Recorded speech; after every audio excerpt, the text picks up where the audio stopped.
recordándole que politraumatismo, su mismo nombre lo dice, poli el vocablo, que significa más de 3, 4, ¿no? Cuando hablamos de un politraumatismo es aquella persona que sufre varias lesiones a consecuencia del traumatismo, ¿no? Puede caerse de la escalera, se hace herida, se fractura, se golpea la cabeza y tiene por lo menos 3 patologías, ¿no? O choca cuando atropella el carro, ¿no?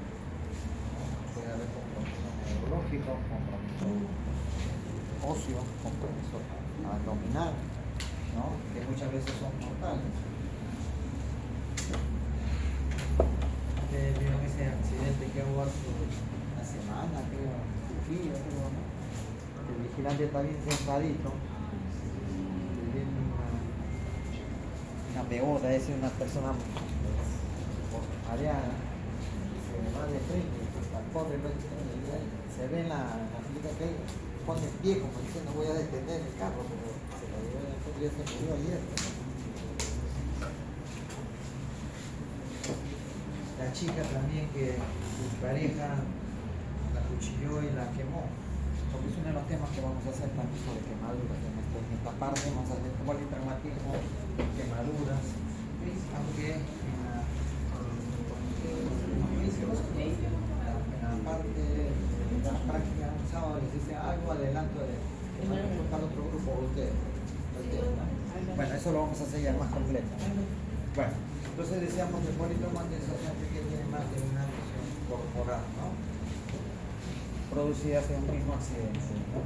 La principal causa de muerte es en los 15 a 20 años y en los mayores de 65, ¿no? Porque a veces la persona cruza la pista, no calcula bien la velocidad que vienen los carros, o se ruedan la escalera, tropiezan, ya tienen dificultades para caminar con facilidad, entonces se paran cayendo, ¿no? O al bajar simplemente de la vereda.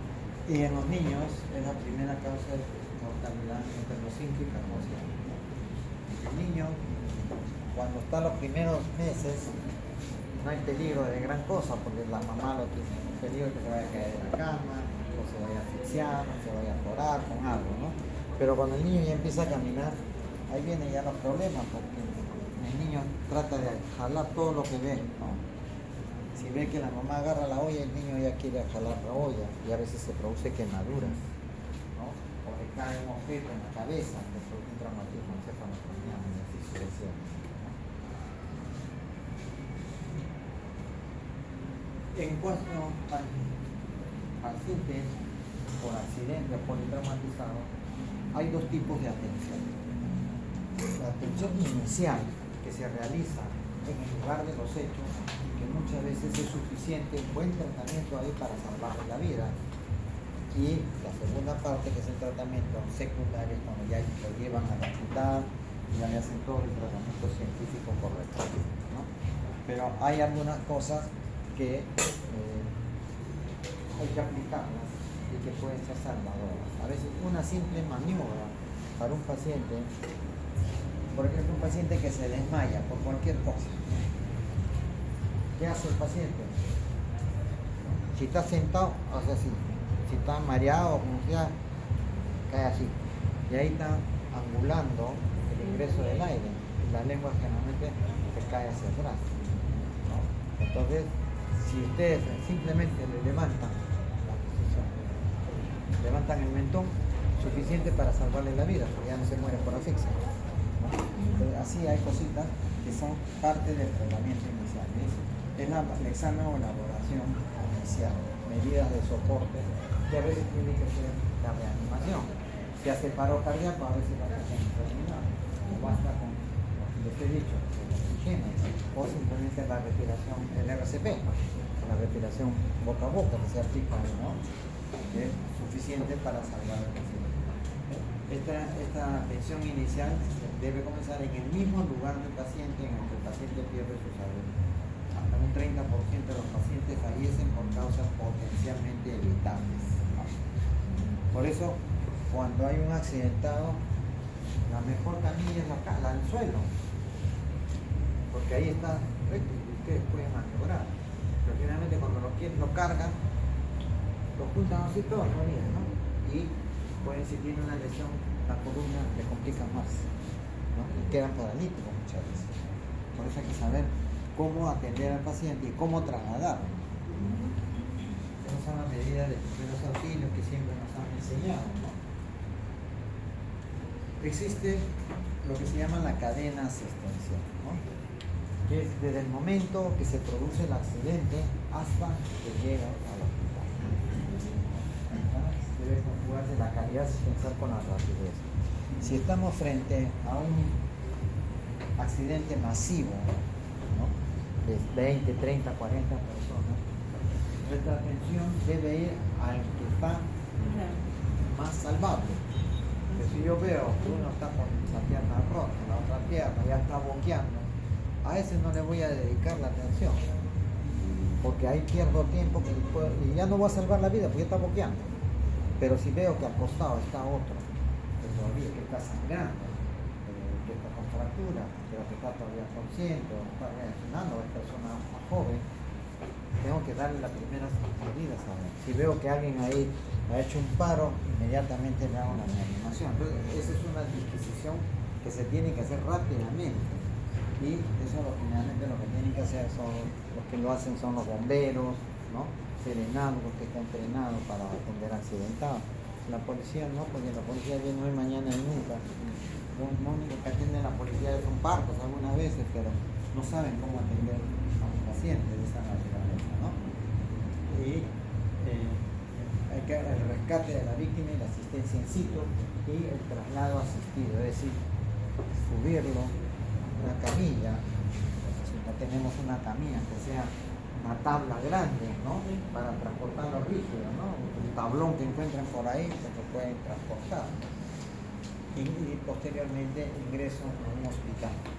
Y dicen útil porque a veces hay postos donde tampoco te prestan nada de auxilio, porque no tienen nada, ¿no? Entonces lo mejor es llevarlo a un hospital, pero a veces uno lo lleva al sitio más cercano, que es una posta, ¿no? La posta del 1, creo que se me equivoco. 1A, creo que no son. 1-1 es la que no tiene casi nada, simplemente consultorio. Y a veces no hay ni personal. Y en los pueblos apartados generalmente mandan al cerbunista, mandan un médico, van a estar en otro sitio, está atendiendo, una sola enfermera, a veces ni obstetriza y ahí, otros 1 o 2 sí creo que atienden ya para 1-3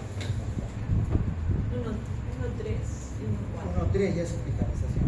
Algunos, pero ahí atienden parto, creo, ¿no? Cuando es expulsivo. Claro, está expulsivo. Cuando no está expulsivo lo olvidan. Cuando tienes una cesárea lo olvidan. A esta disquisición, frente a qué hacer, frente a un paciente de lo que se llama triaje, o triaje. Se llama triaje. Es las medidas que debe hacer, ¿no? Tener en cuenta cuando uno ve a un paciente accidentado, lo primero que tiene que ver es si está respirando, ¿no? Si está consciente, si no está sangrando, ¿no? Y si sangra, inmediatamente sea, en este caso, primero porque viene correcto, porque con solamente eso pueden salvarle la vida, si lo dejan que esté sangrando, ¿no? Y estas son las medidas, funciones del triage. Miren la cantidad de medidas, sean 8 medidas o 8 funciones que tiene el triage. Identificación de los pacientes en situación. Identificación de pacientes en situación de riesgo. Necesita respiración por favor.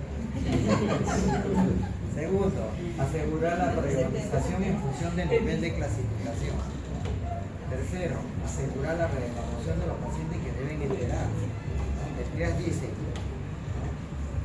son 4 categorías principalmente y cada una tiene color: rojo, negro, verde y amarillo. Y ahora vamos a explicar qué significa eso. Este es el triage de emergencia, porque hay también el triage de atención hospitalaria, ¿no? Que cuando llega a un hospital ahora vaya al triage. Señorita, que esto que me duele la garganta, ¿qué tal? ¿A cuántos días no tiene? Ya. Vaya a tal consultorio que le van a atender. Es consultorio que va y, señorita, para que me atiendan tiene que sacar cita. no es nada, ni siquiera es una urgencia, ni siquiera o van con el dedo, con el uñero, famoso. Tengo una infección, doctor, que es peligrosa, mala familia, mire que hay que sacarle esa cosa. Eso no es ni siquiera una urgencia, es un tratamiento que lo puedes hacer en tu casa, ¿no? Con antibióticos y después ya le vas al colon para que saque la uña o que la saquen. Entonces, eso es lo que hace el triage. Orienta, ¿no? A dónde el paciente debe ir. Si el paciente, cuando llega al hospital, y eso también aplica a los bomberos, eso es lo que les decía, los bomberos aplican el triage. Paciente, y ellos usan una tarjeta, me olvidé de traer la tarjeta, ¿no? Y usan los colores. Y cuando es un hecatombe masivo, 200, 300 personas lesionadas, hay uno que selecciona, ¿no? Deja la tarjeta roja, amarilla, verde, negra, ¿no? La negra significa que ya, pues, ya no hay nada que hacer, o ya está moribundo o ya está boqueando, ya está dando los últimos. A ese le pone su tarjeta negra y el otro que viene, ya ni caso le hace, pues ya no pierde tiempo en ver. No es lo mismo que cuando le ponen la tarjeta roja. La tarjeta roja es de atención inmediata, ¿no? Y cuando llega al hospital debe ser atendido primordialmente. Tengo programadas 5 operaciones, la primera debe ser la de ellas, aunque llegue en última instancia, ¿no? Amarillo es cuando el paciente puede esperar unos minutos para ser atendido. El paciente tiene rota la pierna, pero no está sangrando, no tiene problemas de conciencia. Eso lo puedo retrasar unos 5 minutos en la atención, porque tengo que dedicarme mejor al que está con dificultad respiratoria, al que está sangrando, al que está con un fierro metido, un accidente, un cuchillo, un tubo, ¿no? Esas cosas que tenemos que ver. Y el verde es el que dice, caballeros, venga a su casa, venga mañana para atender, ¿no? Hay que dar todo, que estoy con la garganta. ¿Cuántos días estás? Estoy una semana. Vaya mañana, saque cita por consulta externa.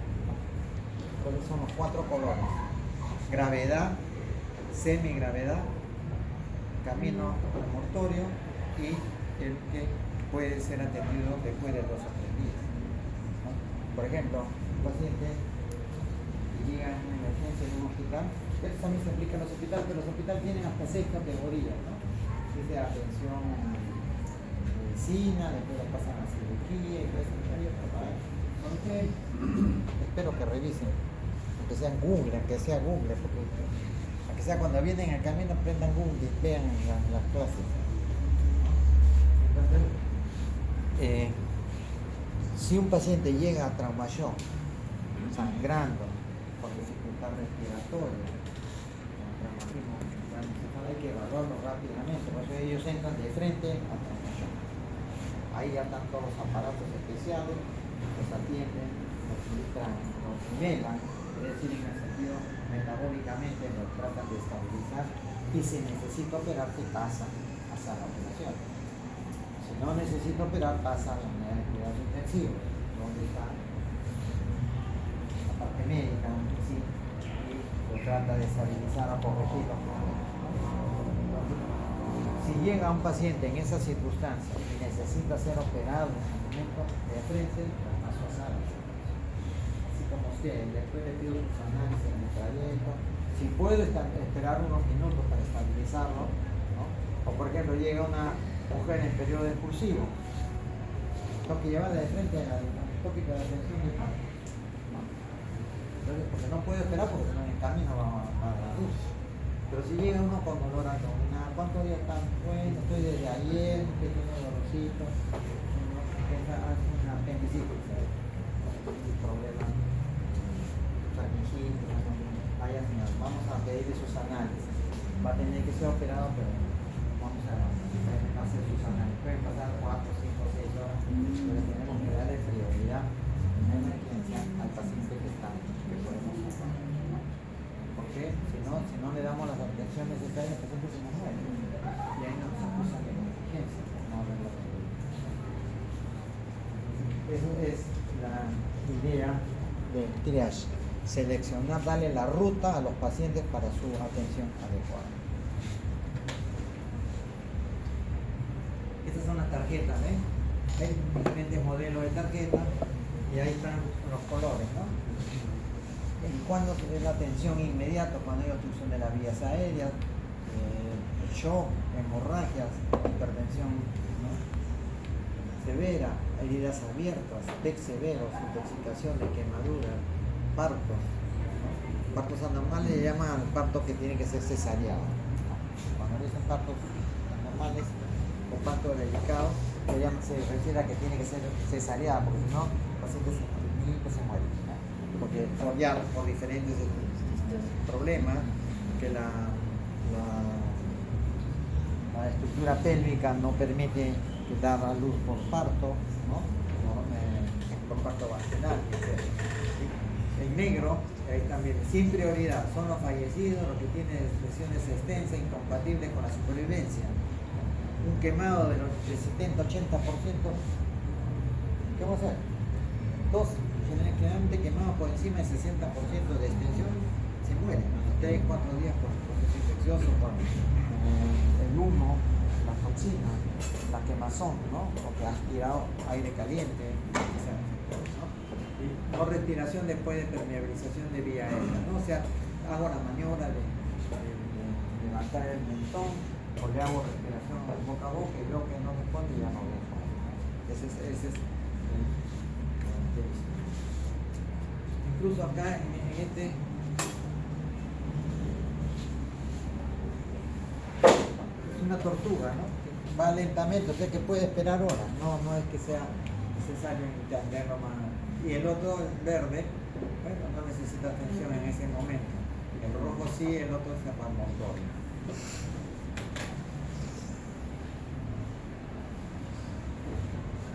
En cuanto a la valoración inicial, ¿qué es lo que hacer frente a un paciente que está accidentado? ¿No? Miren, el examen hay que hacerlo en 2 o 3 minutos, no tienes que meditar más tiempo. En 2 o 3 minutos tienes que decidir, ya tienes que estar actuando. El objetivo es valorar y tratar las lesiones que amenazan la vida, evaluar las funciones vitales,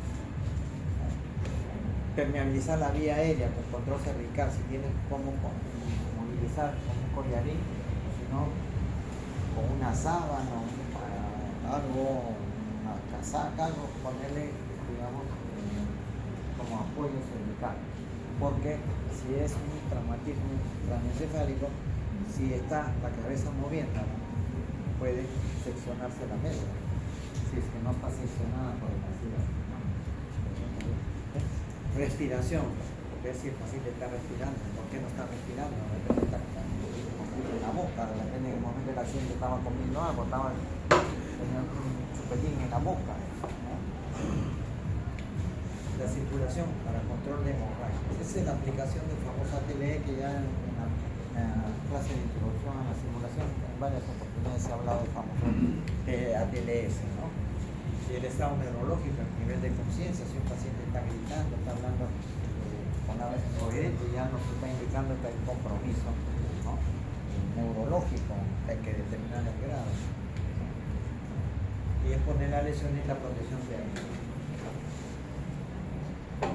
Ya la valoración secundaria es cuando ya pasa ese estado de gravedad y tú puedes darte el lujo de hacer un estudio completo de toda la anatomía, de todas las lesiones y determinar cuáles son las lesiones que tiene.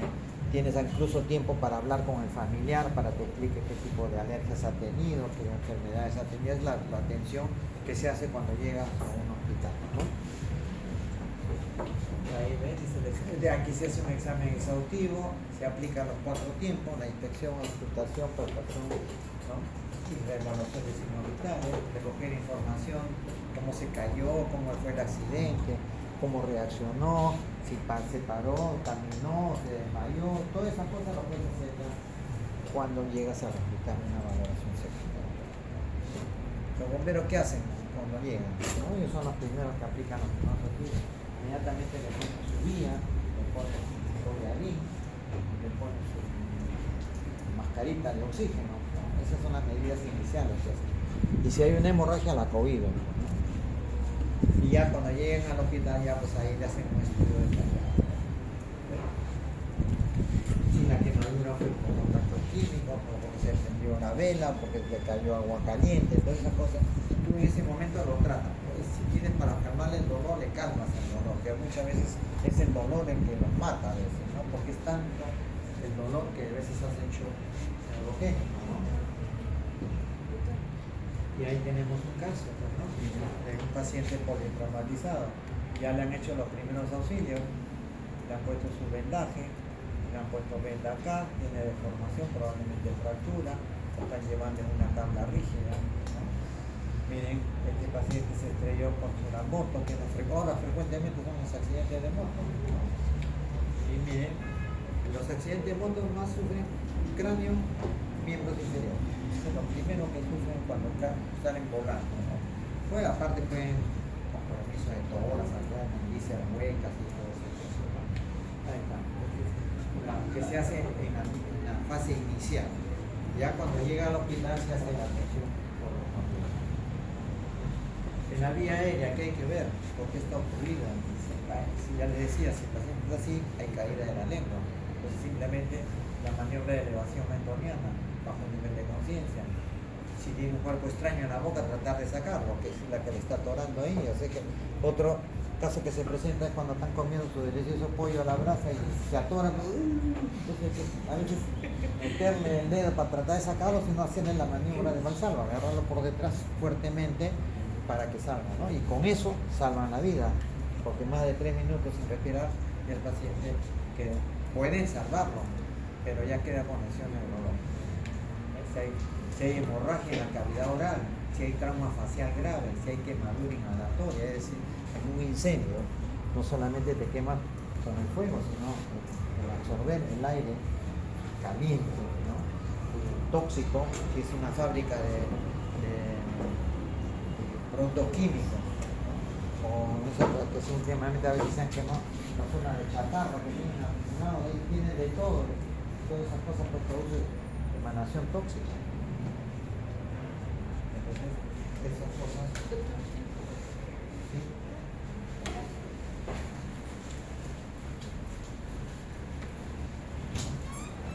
¿Cuáles son los signos que nos están demostrando que hay obstrucción?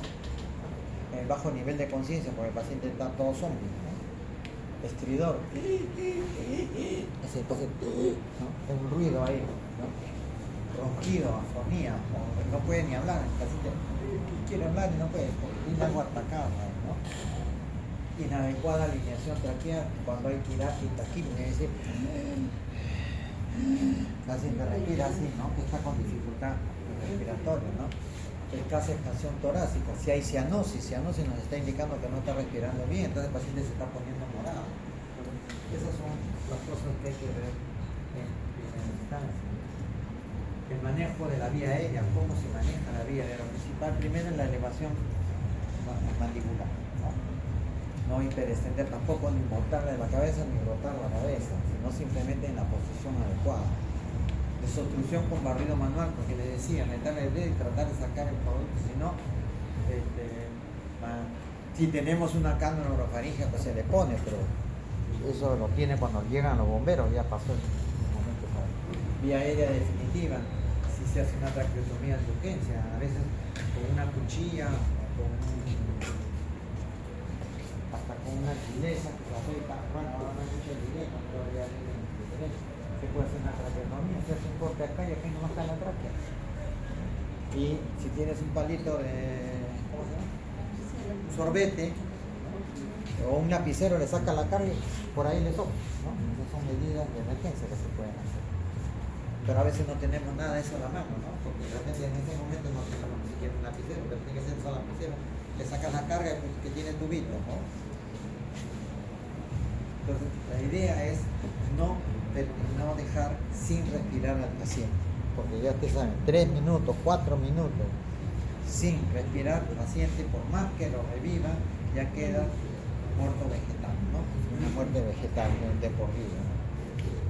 Y es la cricoidotomía, traqueotomía es una variante, pero basta con aquí hacer un corte, un cuchillo, una guille o algo cortante, hasta con un vidrio se puede hacer, se corta y se mete algo ahí. Este estos ya son elementos que tienen más sofisticados que tienen pues, los bomberos ya, ¿no? Porque son los primeros que llegan, ¿no? Los bomberos o los rescatistas. Mira, esta es la posición adecuada, simplemente hay que hacer la extensión. Y están viendo que la cabeza está en esa posición, no la están moviendo. Un simple tubo endotraqueal. Y estos ya son elementos más sofisticados que son para que lleguen hasta la laringe, ¿no? Ya esto lo tienen generalmente los bomberos o los hospitales. Pero generalmente esta es la posición que tienen, ¿no? Por ejemplo, cuando un niño o un adulto convulsiona, ¿qué hay que hacer? Tirarlo al suelo y con un pañuelo ponerle en la boca para que no cierre, porque se muerde la lengua. Porque si la lengua va a sangrar y se puede atorar, se asfixia. Entonces, ya pues si tienes algo con que, si tienes una ampolla de algún anticonvulsivante le pones, pero esos casos se presentan en la calle. Entonces, la única forma de estar convulsionando es tratar de agarrarlo, no, un poco ajustarlo, sino simplemente para que no se vaya lesionando y ponerle algo en la boca. Porque el paciente que convulsiona saca la lengua y se muerde la lengua y se está tragando todo el aire, la sangre. La lengua cuando se hace un corte sangre avanzada. Entonces se puede asociar. Miren, con una simple medida, ponerle un trapo, un pañuelo, una camisa, lo que sea o algo, ahí evita un accidente, ¿no? Ya esto de todos modos, en estos casos, ya de politraumatismo, ya hay que determinar pues si hay fractura costal, ¿no? Cómo está respirando, ¿no? Si el paciente se queja de dolor, ¿no? Si ya puede haber heridas abiertas, ¿no? O sea, traumatismo abierto. Si está sangrando, está a chorros, ¿ya? Si ya presenta síntomas ya de motora, que eso ya lo hace uno que sabe, porque el bombero muchas veces no sabe estas cosas, simplemente sabe la atención, ¿no? Y controlar la respiración, frecuencia respiratoria mayor de 35 o menor de 10, ¿no? Sabemos que la respiración promedio de 18 veces tiene menos de 10, quiere está respirando muy lento, por algo tiene que ser, ¿no? Ver si hay enfisema respiratorio, toda la saturación. Bueno, ahora casi siempre todos tienen ahora los oscilómetros, ¿no? La saturación. Pero cómo se ve también la saturación por el color de la piel. Si se está poniendo morado, cianótico, quiere decir que está saturando 70, 75, 80. Pero si lo vemos todavía rosadito, quiere decir que su saturación está en 90, 91, que todavía está empezando a hacer problemas hemodinámicos porque el oxígeno no está entrando en forma correcta. Ya cuando uno llega al hospital, pues ahí lo desnudas y ya le tomas su placa, pues si hay fracturas, mira, acá estamos viendo fracturas costales, ¿no? Por eso siempre un paciente que llega post-accidentado hay que quitarle toda la ropa, ¿no? Ya está y ver tanto en la parte anterior como en la parte posterior, porque a veces tú acá puede estar el tórax bien, pero aquí tiene las fracturas. Y ver cómo normalmente el tórax se expande al unísono, ¿no? Las dos porciones laterales. Pero si empieza, este respira así, ¿no? Ya nos está indicando que hay fracturas costales, ese es el famoso respiración paradójica que hemos dicho, ¿no? En clases anteriores, que el paciente con un emitórax funciona mal y el otro funciona mal, entonces no está trabajando bien, ¿no? Y aquí está fractura, aquí se ha producido un neumotórax, perdón, ¿no? Por la radiografía es neuma, pero miren cómo se ha colapsado el pulmón, todo está lleno de aire. Aquí no se ve aire. O puede ser un neumotórax. Esto es lo que se puede encontrar en un accidente, una caída, un hombre que se cae de cierta altura y cae sobre una reja, ¿no? Que brinda las casas a veces, ratero, no sé, pero bueno, el trabajador se cayó y se incrustó. Este es un empalamiento, se llama, ¿no? Esta es una situación de emergencia que a veces los bomberos tienen que cortar, ¿no? El fierro, ¿no? Cuando ellos tienen su sierra eléctrica, todo, para no sacar el tubo. Cuando alguien se ha incrustado con un tubo, bueno, acá no usamos flecha, pero para que le cae la flecha, igualito, dejamos ahí, no tratar de sacarlo, porque eso sirve como hemostasia, como si tú estuvieses haciendo la compresión. Eso se quita ya en un hospital, en otras cosas. Miren aquí, otro, ¿no?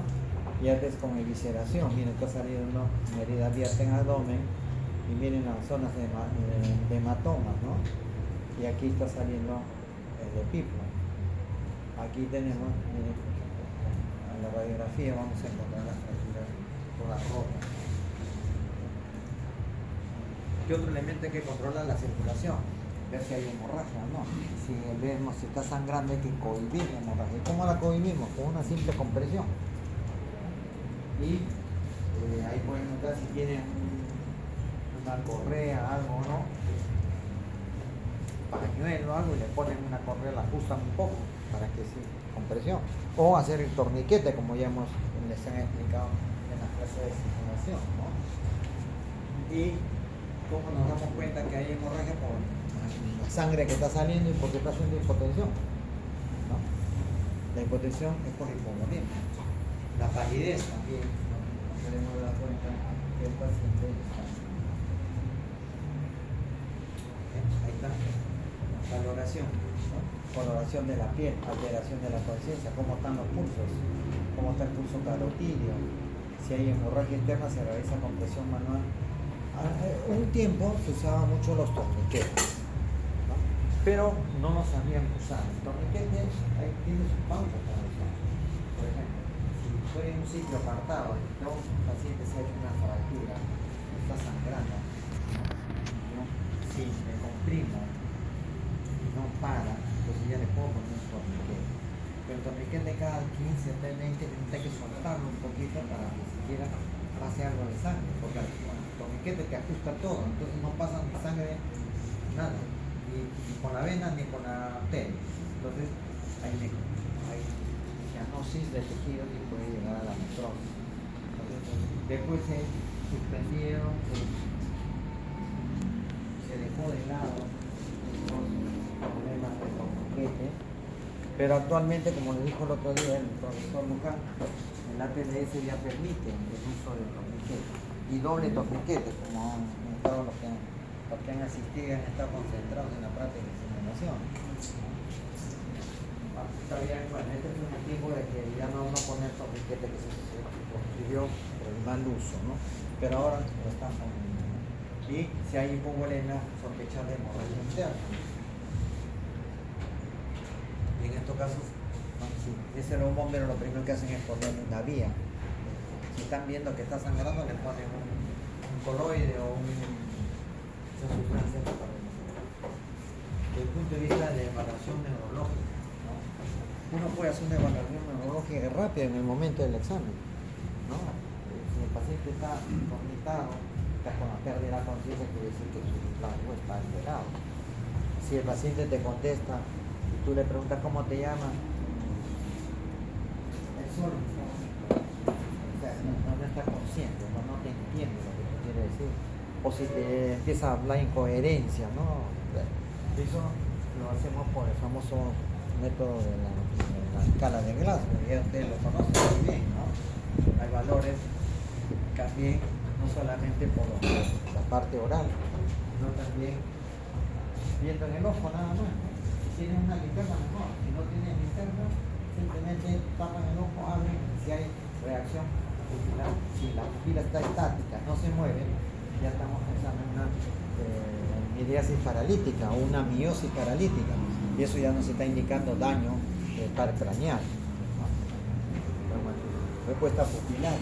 Y bueno, le empleamos no necesitan llegar al hospital para emplear la escala de Glasgow, ¿no? Simplemente no va a ser tan exacto que tenga 7 sobre tanto, ¿no? Pero más o menos pues, los valores pueden estar dentro de lo solucionable, ¿no? Y si mueve los brazos, mueva el brazo, tire la pierna, ¿no? Si mueve. Entonces, de esa forma evaluamos la... Y Y esta es la famosa de Glasgow, que tiene tres factores: gasto ocular, respuesta motora y respuesta verbal.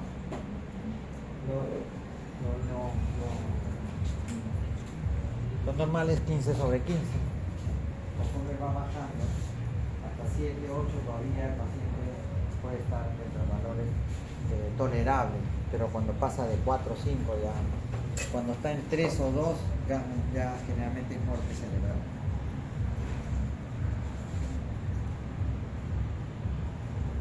Esto es lo que les decía, ¿no? Esas maniobras que se hacen, ¿no? Tratar de poner en esta hiperextensión, y ahí se puede aplicar la respiración boca a boca o una sonda nariz. En niños generalmente se hace la respiración boca nasal, ¿no?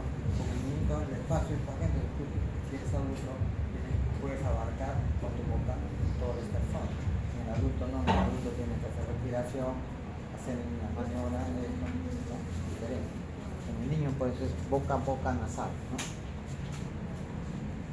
Y la inmovilización con el collarín.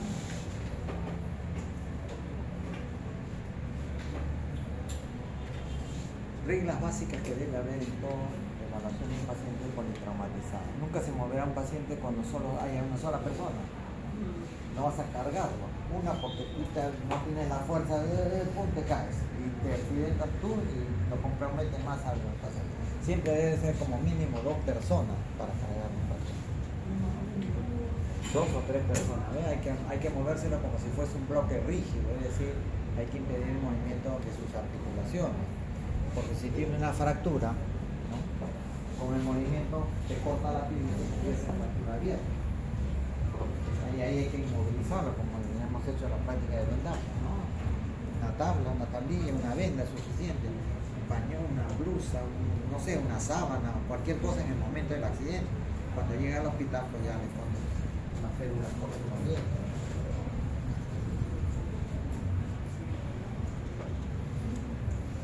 Estas son las posiciones, ¿no? De cuando un paciente está, ¿no? La posición rígida en el suelo. Paciente quemado, ¿no? Generalmente tiende a correr desesperado. ¿Qué hace? Aviva más el fuego, ¿no? Por eso al paciente quemado hay que volverlo con una frazada o una sábana o algo y tirarlo al suelo y rodarlo, ¿no? Para que se apague. Estas son posiciones de Trendelenburg, ¿no? Estas son posiciones, variaciones de Trendelenburg para ver el paciente. Bien, ahí está. Es más fácil examinar al paciente en el suelo y siempre con la cabeza lateralizada, ¿no? Porque si vomita se va a tragar y se produce una neumonía de aspiración. Siempre con cuidado, nomás poner la cabeza un poquito lateral, ¿no? O ponerlo de costado, como están viendo ahí. Si ven que no hay mucho compromiso de columna, lo ponen de costado, porque pueden atragantarse. Ya esta es una inmovilización ya generalmente cuando llegan los bomberos, ¿no? Con una serie de artefactos que son collarines, que hay una serie de modelos, ¿no? Hay de esta forma, hay simples, ¿no? Hay una serie de colores. Siempre, si le están poniendo en estéreo y el paciente se queja de dolores porque están movilizando mal. Generalmente el collarín es para inmovilizar, calmar el dolor, evitar el sangrado y todas esas cosas, ¿no? Esa fue pregunta del examen, de evaluación, relacionado con todas estas cosas. Estos son inmovilizadores de tipo tetracameral, ya son como cuadrados ahí, ¿no?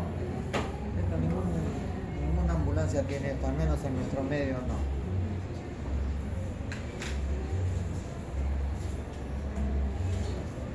Y extricación significa sacar generalmente al chofer cuando se ha accidentado un carro, ¿no? O el acompañante del chofer, ¿no? Hay que saberlo sacar también. Extricación es cuando sacas a un paciente que se ha traumatizado dentro del vehículo. El piloto generalmente se va contra el timón y el acompañante se va hasta el parabrisas, hasta el volante. Ahí están las formas, ¿ven? cómo inmovilizar antes de sacarlo.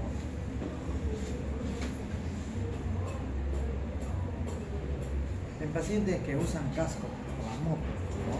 Generalmente, si algunas veces es preferible no sacarle el casco, porque sacar el casco tiene que mover el cuello, y ahí sí tiene una lesión de fractura de la casco, el atlas, puede seccionar la moto.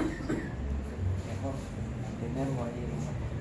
Si ves que hay una herida, pues con cuidado vas sacando el casco, pero si no sangra mucho, no importa, en el hospital ya le sacas el casco porque ahí inmediatamente lo sutura y todo, ¿no? Dice, como norma no vamos a quitar el casco, sobre todo en pacientes inconscientes en presencia de vómito o si existe alteración de la respiración y todas esas cosas. No retiraremos el casco cuando haya menos de 2 socorristas que dominen la técnica, cuando se presente un objeto empalado en la cabeza. De repente se cayó y se incrustó un fierro, ¿no?, en la cabeza, y sacar la cabeza, y sacar el fierro, dejarlo ahí. Esas son las medidas que a veces no se cumplen porque, bueno, por desconocimiento, porque no se entienden las cosas, ¿no? Y siempre deben ser tablas rígidas. Y eso ustedes lo tienen acá como ejemplo. En cada piso hay una tabla colgada ahí para cualquier accidente que pueda haber. Para nada, en cámara rígida. Y en cámara rígida solamente bastan 2 personas. ¿Por qué? Porque tiene sus correas de fijación. Entonces bastan 2 personas que puedan cargar. O si no, como vamos a ver ahora, hay algunas maniobras para trasladar un paciente. Son las recomendaciones de la TLS también, ¿no? En estas 3 posiciones, uno en la parte central y otro en la parte lateral, ¿no? Extremidad encefálica y extremidad pedálica. O cargarlo entre 3, que es el método de la cuchara, el muelle del puente, digamos, ¿no? Esta es la forma como debe ser trasladado del lugar de accidente hacia la ambulancia, hacia un vehículo. Entonces, en un vehículo es preferible llevarlo en camioneta.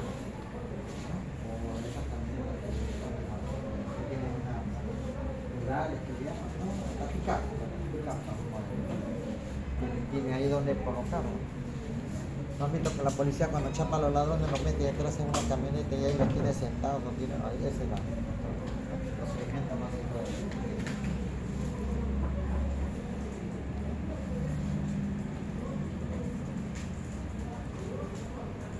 Otra de los, a ustedes no les hice explicación así ya, ¿no? La práctica que es como el B, ¿no? Ya. Bueno, esa es una de los accidentes que se pueden producir en las quemaduras. Pueden ser de diferente tipo, en diferentes circunstancias.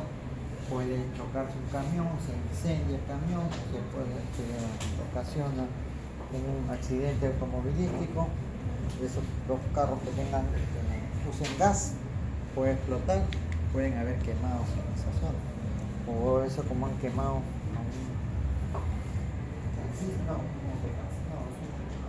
maneja un chofer de combi que le han prendido la camioneta y el hombre estaba adentro y se quemó el 80%, que ya se murió, ¿no? Entonces las quemaduras pueden ser de diferentes niveles, ¿no? La quemadura es una lesión del tejido dérmico, ¿no? Y que no solamente es la parte externa, sino puede comprometer las capas. Puede llegar hasta músculo, puede llegar hasta hueso. Puede ser causado por el calor, por la candela, sustancias químicas. La electricidad también te produce una quemadura. La electricidad te hace quemadura y la descarga eléctrica así que te afecta el corazón, te hace un paro cardíaco, aparte de la lesión en la mano, ¿no? Las escaldaduras en niños es un tipo de quemadura, como vamos a ver después. Escaldaduras por líquidos calientes, vapor. Y una vez como servirse el té, el café, agarra la tetera, saca la tapa y el vapor nomás se pone. No, cuando van a la casa del café, que cocinó menos nada, abre la tapa y sale el vapor. Esas son las más comunes. Otro tipo de quemaduras por emanación de humo o partículas tóxicas. Miren las diferentes causas de quemaduras. Las más frecuentes por fuego, por líquido caliente o vapor, por metal, vidrio, objetos calientes, por corriente eléctrica, por radiación. Los pacientes que sufren tratamiento con radioterapia, anteriormente, cuando se usaba la radioterapia te agarraba en gran parte del cuerpo, se te quemaba toda la zona de la radiación. Ahora ya los aparatos modernos ya hacen la radiación localizada, ¿no? Tienen un dosificador y que te quema la zona donde está la tumoración maligna, ¿no? Para quemar solamente. La luz solar, cuando ustedes están en verano que van a lucir su bikini, ¿no? Y regresan con toda la espalda, la cara, las piernas, todo, ¿no? La luz solar y otra fuente de radiación ultravioleta como una cama solar. Incluso hay unas técnicas ahora, ¿no? De estética de solearse sin ir a la playa. Como se les pasa el tiempo de exposición, se producen quemaduras. Ya no es bronceado, sino quemaduras, ¿no? Sustancias químicas como ácido, la lejía, solventes de pintura, y también, ¿no? Hay casos de maltrato infantil. El niño en zonas rurales, a veces el papá de su mentalidad cree que con castigar al niño va a cambiar sus hábitos. Si es que no le enseña buenos hábitos, ¿qué va a cambiar? Y es la frecuencia, incluso ahora que hay los casos de extorsión, la quemadura por cigarro.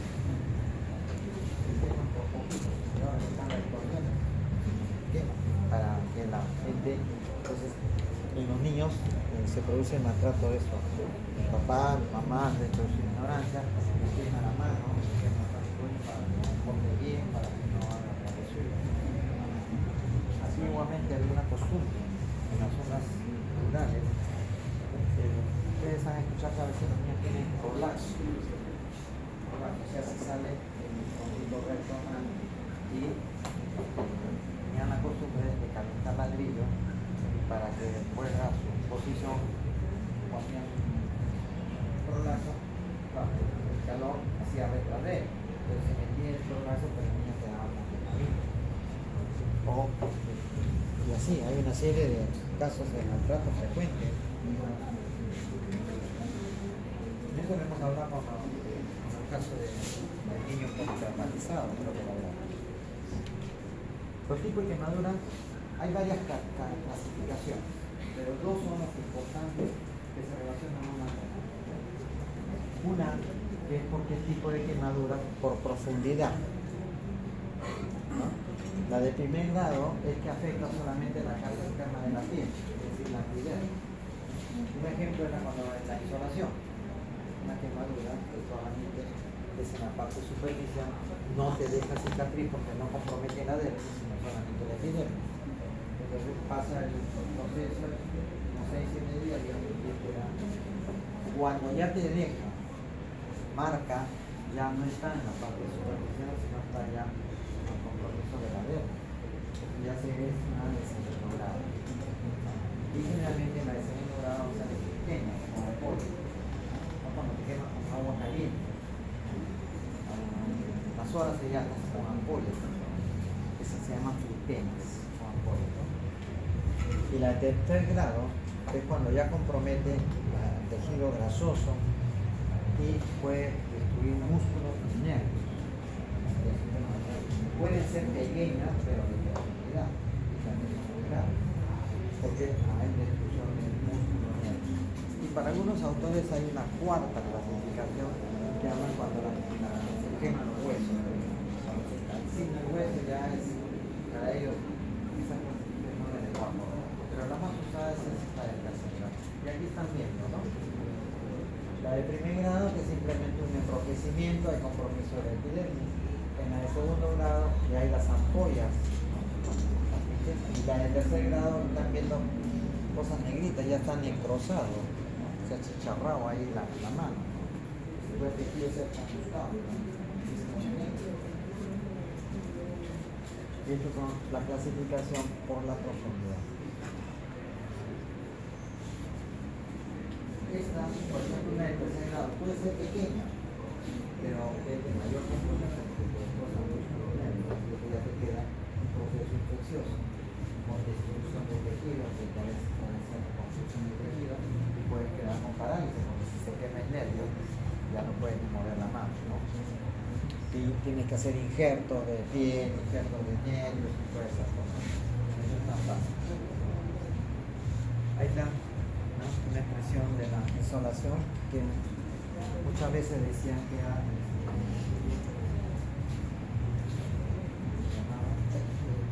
erisipela.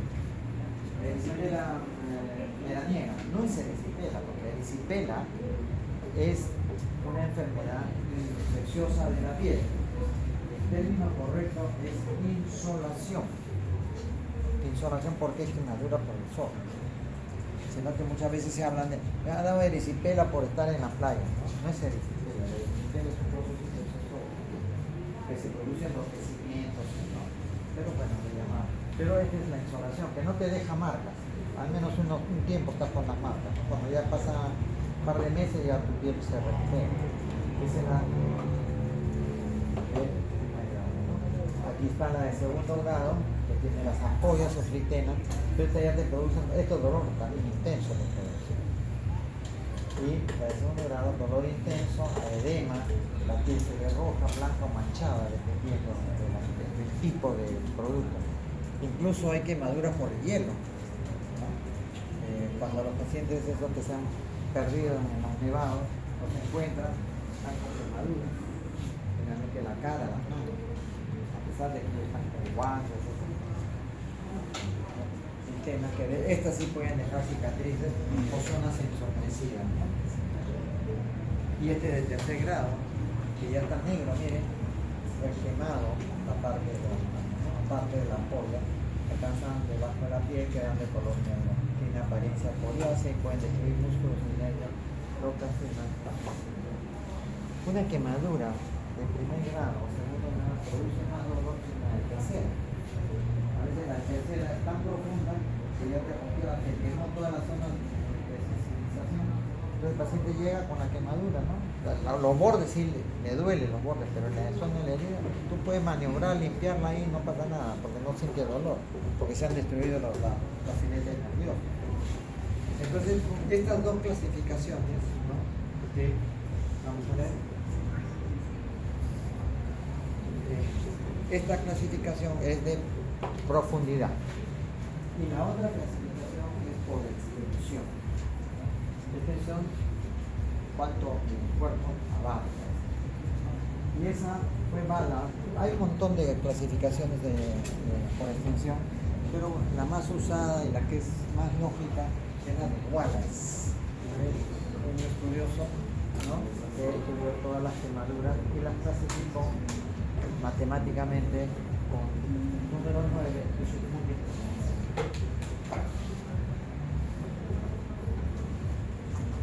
Entonces, cuando uno,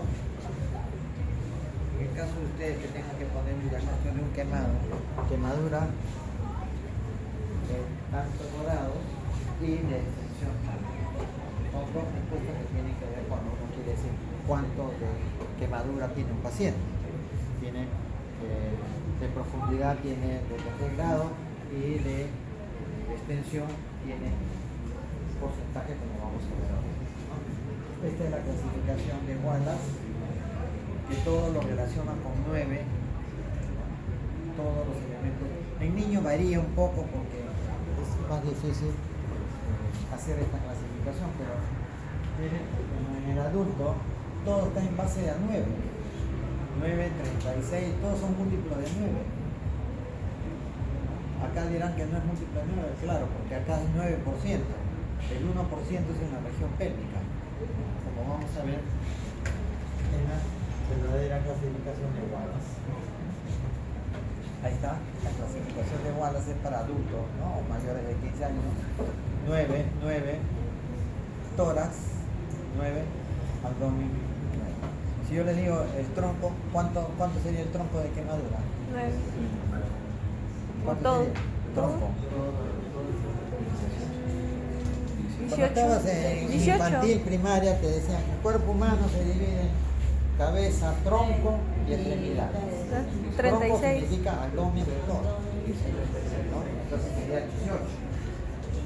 18 delante y 18 atrás son 36, por eso que sale, ¿no? Y así sucesivamente. El miembro inferior, que es más grande que el superior, también está todo en función de 9. 9 y 9, todo el miembro inferior 18. Anterior y 18 posterior. Si te quemas toda la pierna, anterior y posterior, tendrías una quemadura de 36%, ¿no? De extensión. Entonces te dicen quemadura de 30%, quemadura de 40%. Quemaduras por encima de 50 son la más peligrosas porque realmente hay compromiso metabólico, se altera todo y el paciente generalmente muere. 60-70% de extensión se muere. Porque ya coge la infección, ¿no? El ambiente de la necrosis. Ahí está más específico, el 1% que es una variación de la clasificación de Wallace, ¿no? Este cuadrito, leanlo bien. Ahí ya no pierde cuánto de porcentaje de quemadura de extensión tiene, porque está, miren, bien establecido, ¿no? Cabeza 9%, cabeza y cuello anterior 4,5%, cabeza y cuello posterior 4,5%, total 9%. Frente o tórax, ¿no? Es 18 y la región posterior, que es la espalda, es 18, ¿no? Porque espalda solamente es la parte de la altura de la lumbar, del límite de la dorsal con la lumbar hacia la altura del diafragma, eso es tórax. De abajo es abdomen, la porción posterior del abdomen, la porción retroperitoneal. Entonces miren, el tórax anterior, o sea, acá debe ser tronco, porque esta es una traducción de español, ¿no? Aquí debe decir tronco anterior y tronco posterior. Tórax es 9%, abdomen 9%, el tronco anterior debe ser 18%. Si decimos tórax anterior nos referimos solamente a eso, ¿no? Esta es la variación que tienen que tener en cuenta cuando vean esto. Y así sucesivamente, ¿no? Si se quema solamente la mano, ahí tenemos cuánto. 0.5. 0.5%. Si se quema la palma y el dorso, 1%. Si se quema el antebrazo, 2%. Si se quema anterior y posterior, 4%. Y todos son en función a 9. Por eso se llama la regla de los 9, que fue hecha por Wallace. Y luego había gustado seguro las matemáticas. Tratamiento.